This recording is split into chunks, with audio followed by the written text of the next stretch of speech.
Yo, what up? It's Chris. Hope you're doing well. I'm out here, McGorlick Park, tossing around a lacrosse ball a little bit, and wanted to talk to y'all because I posted like on the internet. I was interested in what's going on. We just finished the festival, and I'm trying to retap into society, see what's going on in the world. And apparently, at the Super Bowl this year, they're gonna have some hip hop performances again. And this year they're going to feature Kendrick Lamar. And a lot of folks are upset because the Super Bowl is in New Orleans and there are not New Orleans-based hip-hop artists being featured, more specifically Lil Wayne. And a conversation on the internet has been, why is Kendrick Lamar performing and not Lil Wayne? And people got upset at Jay-Z, they're getting upset at all types of whatever reasons why people are upset, but there are people upset about it.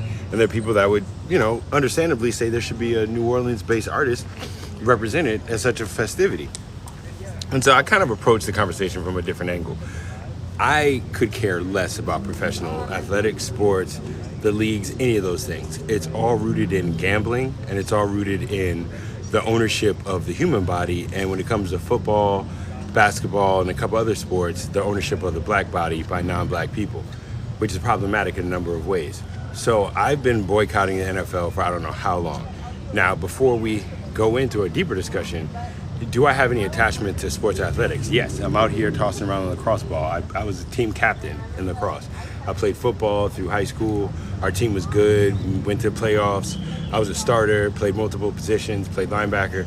But I loved playing sports, and I love now being physically active. That's not the question. But when it comes to the NFL, I don't start at Kendrick Lamar, Jay-Z, or Lil Wayne, and whether or not that's an issue. If I were to, I would say it makes sense that people from New Orleans who want to see people that they've grown to love, who are in the realm of hip-hop, represented at the Super Bowl. Is that Jay-Z's fault? I doubt it. Is it a general issue that the NFL uses hip-hop to sell its product? I think so. So let's go to the origination of the issue. The NFL itself is so problematic that I have disengaged and removed any type of monetary stake in the NFL so long ago. Here are a couple of reasons why. One, is professional athletics as a labor something I can support? No. Like if we talk about sex work, one of the issues with sex work, and people say that it's dangerous for the humans that participate in it. It damages the human body. It has psychological effects. And in order to prevent people from experiencing that, there's certain elements of sex work that have been banned or prohibited in the interest of public safety. Yet in athletics, these 200 and 300 pound grown people run into each other at full speed, give each other concussions, and the league hides the reality of the concussions, hides the reality of the brain trauma, hides the reality of the physical consequences of playing athletics.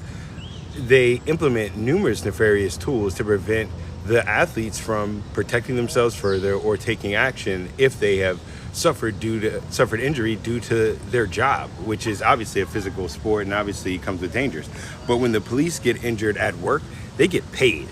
When athletes get injured, they don't get paid. All right, so that's one thing to consider. Then if you go to the next level, how are athletics used as a deterrent or a distraction from what's going on in society? Well, we know historically the gladiatorial competitions were implemented at a time when society was having enough social fracturing that the people in charge and who had hegemonic control needed to restabilize what was happening politically and government-wise by distracting the populace so that the elements of society that could foment change or force those empowered to change would be preoccupied with other conflicts, other issues, and other engagements. So we see that now. As society moves into a place where there are more people and percentage-wise fewer representatives to numbers of people, it's more important that we are politically active now. Yet there are more distractions now than anything else. And the idea that I'm supposed to enjoy athletics or support it because there are black people playing it makes no sense.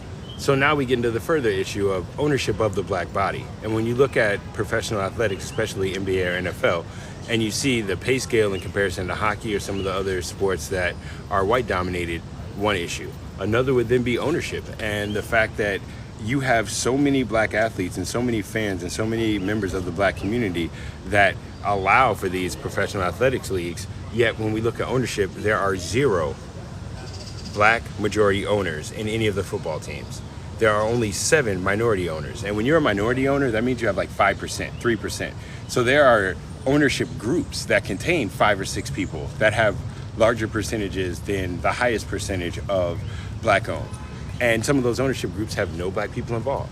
So now you're in a situation where you're in an industry where the folks who put in the physical labor, the folks who are injured, the folks who put their bodies on the line, the folks who can't be around their families because they have to travel with the team, folks who can get traded, folks who are told they need to shut up and dribble, they are predominantly black. The people that decide where they play, when they play, where they go, when they can be with their families, what the team rules are, how they get fined, they are almost never black. That immediately is an imbalance to me. If you ever had a workforce, let's say you look at education, and a person might say, well, look how many teachers are women. Yeah, look how little women have been included in the education process when it comes to dictating what is taught. Because then when you look at department heads, when you look at principals, when you look at superintendents, when you look at governors, when you look at the people in positions of power that actually decide everything, they're not women. So looking at the labor force and recognizing that the majority of the laborers are from one identity and the majority of the owners or capitalists are from another should bring up questions of how and how do you get to that point. Do you think none of these former NFL players have the intellect or ability to be owners of a football team? You think all of the people who currently own football teams earned it or like deserve to be in those ownership positions or have any idea of what they're doing as owners of football teams? No. So when you look at it that way, another imbalance. And in a certain way, do I look at the auctioning of humans in terms of a draft as some form of modern day slavery? Yes and no. Obviously, these NFL players get paid, so it's not like slavery. But on the other hand, those NFL players' bodies are literally owned. Like they are dictated to in terms of what is put in their body, what they have to do with their body, the pain and injury they have to suffer.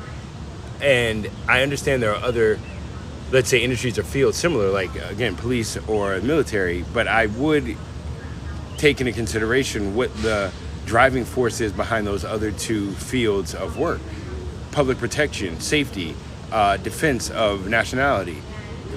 With athletics, it's entertainment. And the majority of people in this country are white. So the majority of people being entertained by black bodies being destroyed are white folks. So now you have a twofold problem of the people who own the black bodies are not black and tend to be white, and the people who are entertained and who take joy at the punishment and pain these black bodies undergo are white. Does this fit a history of something in America that's very unique to America? Yeah, so if American football took place in a different country and there ended up being these imbalances, you'd have to research that country's history to understand its importance or not. But in the case of America, it is important because for how many hundreds of years were black bodies owned by non-black folks, and more specifically white folks, and for how many years have black bodies been used as entertainment for white folks?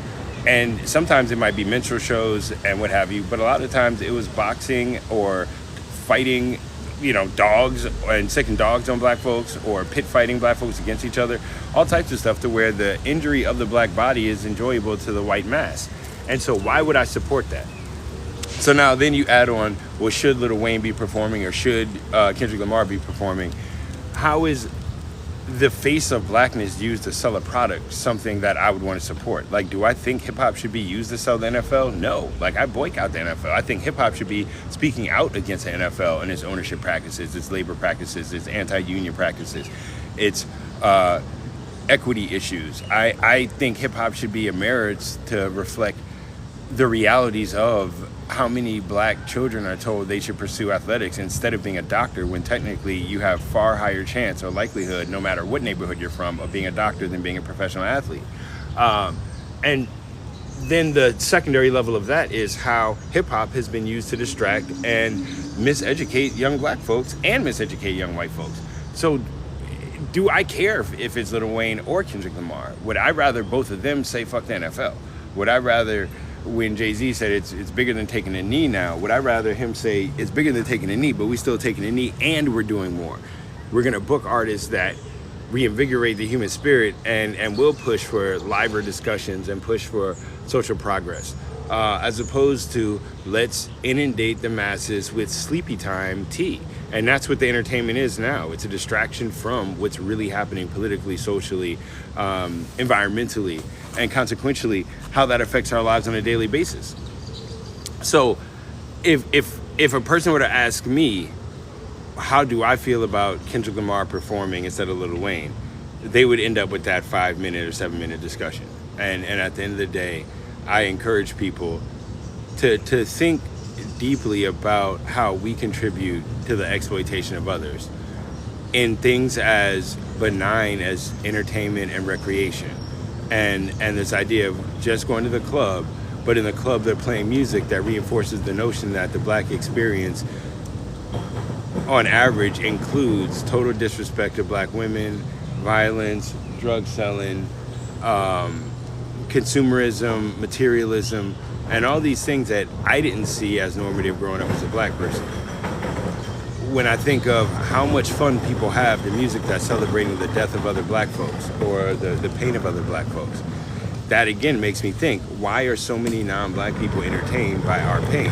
Why are we so willing to contribute and participate in that process? Why are rappers still trying to perform at the Super Bowl? Why are rappers still trying to be involved with the Grammys? Why are we trying to be involved with professional athletics leagues? Why aren't we totally boycotting and abstaining from any of these exploitative platforms? Why don't we abstain from any of these media platforms that are actually detrimental to the black community? Why don't we abstain from any of these athletics leagues that are not supportive of the black community when we're not risking our bodies on the field? And I know that there's scholarship programs and there are all these things that various athletic leagues have developed to try to support the communities that these athletes come from. When you look at the billions of dollars made in the past 20 years off of the NBA and NFL, I don't see the work being done in the communities in terms of the number of schools being built that focus on technology or focus on liberal arts or focus on the humanities and teach young black folks how to speak 6 different languages. I see a lot of money going into parents having to get their kids into private programs at 5 and 6 and 7 years old, and parents who have very little money spending all the money they have to get their kids into these AAU programs and these private camps and these year-long athletics programs, when that money, time, and effort going into your kid being a doctor is far more likely to lead to the result that you're looking for.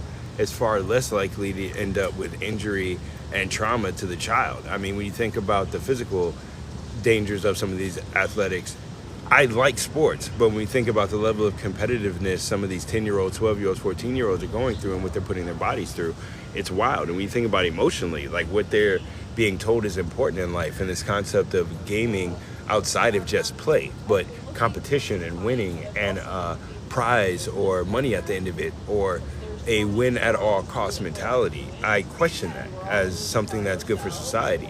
So I hope y'all have a good day. I just wanted y'all to think more about the NFL, the ownership of the black body, the ownership of the black body by non-black people, more specifically white folks, and the entertainment idea around that, the joy that people get from watching black folks hurt each other.